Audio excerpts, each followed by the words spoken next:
Welcome to Science in a Minute.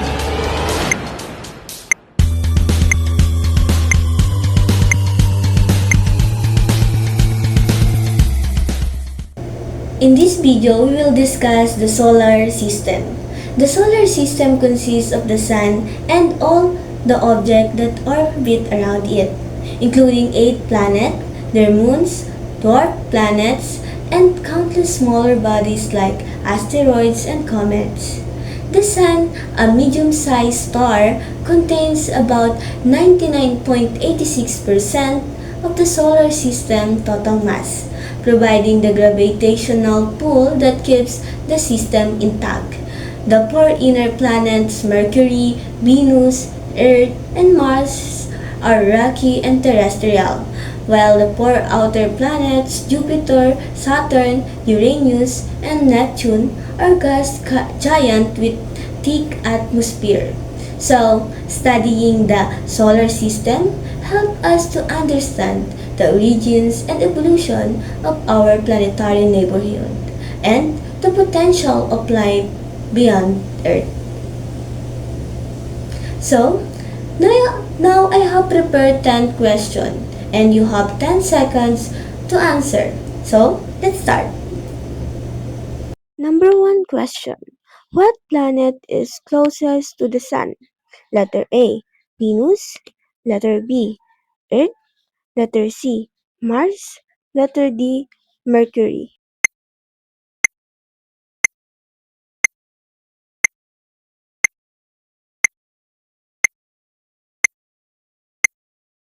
If your answer is letter D, Mercury, your answer is correct because Mercury is the closest planet to the Sun, orbiting at an average distance of about 57.9 million kilometers.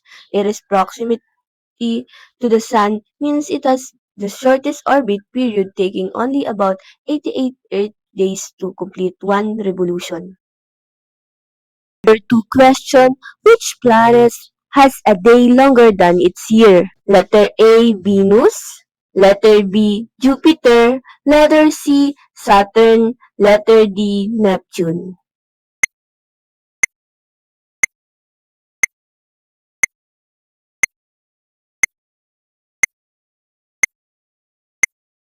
If your answer is letter A, Venus, your answer is correct because Venus has a very slow rotation period, taking about 243 Earth days to rotate once on its axis, while it takes about 225 Earth days to complete one orbit around the Sun. This makes a day on Venus longer than a year. Number 3 question. Which planet is known as the red planet? Letter A, Jupiter. Letter B, Mars. Letter C, Saturn. Letter D, Uranus.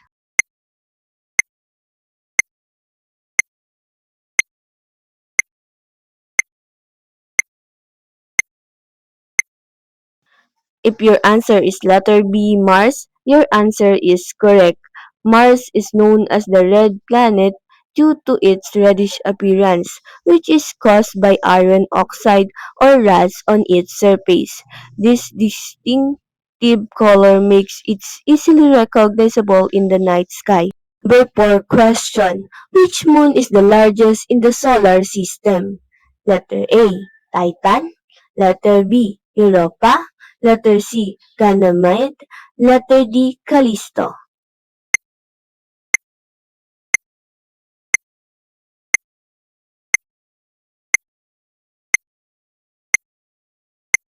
If your answer is letter C, Ganymede, your answer is correct because it is a moon of Jupiter, is the largest moon in the solar system with a diameter about 5,268 kilometers or 3,273 miles.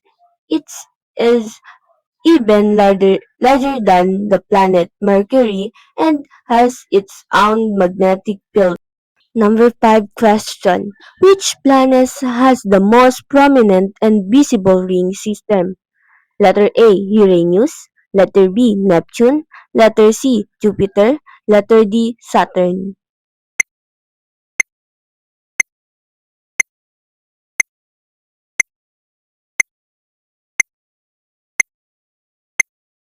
If your answer is letter D. Saturn, your answer is correct because Saturn is renowned for its spectacular ring system, which is the most extensive and visible of any planet. The rings are composed of ice and rock particles, and their visibility is enhanced by their size and reflective properties. Which planet is known for having a great red spot? Letter A. Mars. Letter B. Saturn. Letter C. Jupiter. Letter D. Neptune.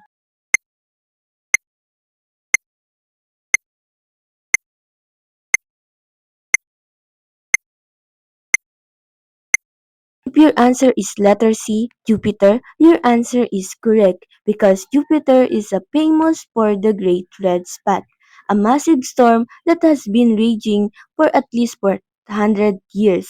This storm is so large that it could fit several Earth within it.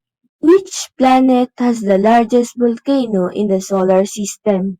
Letter A, Earth. Letter B, Mars. Letter C, Venus. Letter D, Mercury.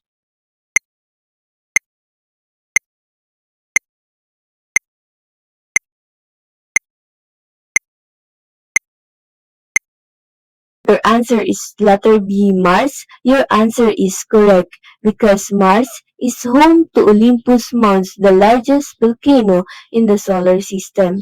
It stands approximately 22 kilometers or 13.6 miles high, and it's about 600 kilometers or 373 miles in diameter. Number 8 question. Which planet has a tilt that causes extreme seasonal changes? Letter A, Earth.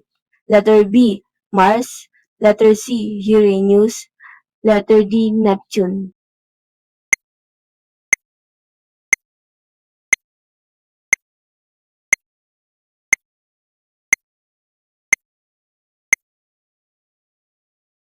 If your answer is Uranus, your answer is correct because Uranus has an axial tilt of about 98 degrees, meaning it is essentially orbits on the sun on its side. This extremely tilt causes extreme seasonal variation with each pole getting around 42 years of continuous sunlight or darkness.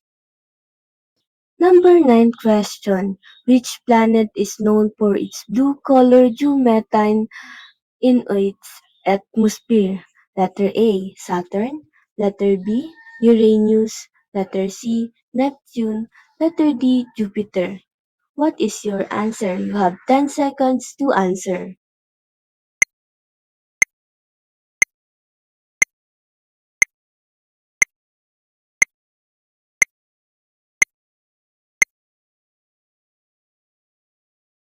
If your answer is Neptune, letter C, your answer is correct because Neptune appears blue because the presence of methane on its atmosphere, which absorb red light or reflect blue light.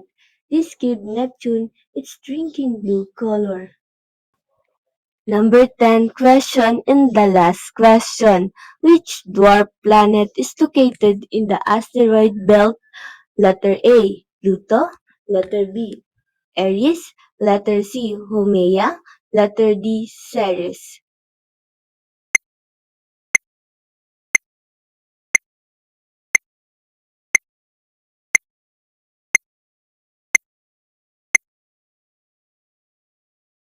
If your answer is letter D, Ceres, your answer is correct because Ceres is the only dwarf planet located in the asteroid belt between Mars and Jupiter, and it is the largest object in the asteroid belt and was the first dwarf planet to be visited by spacecraft.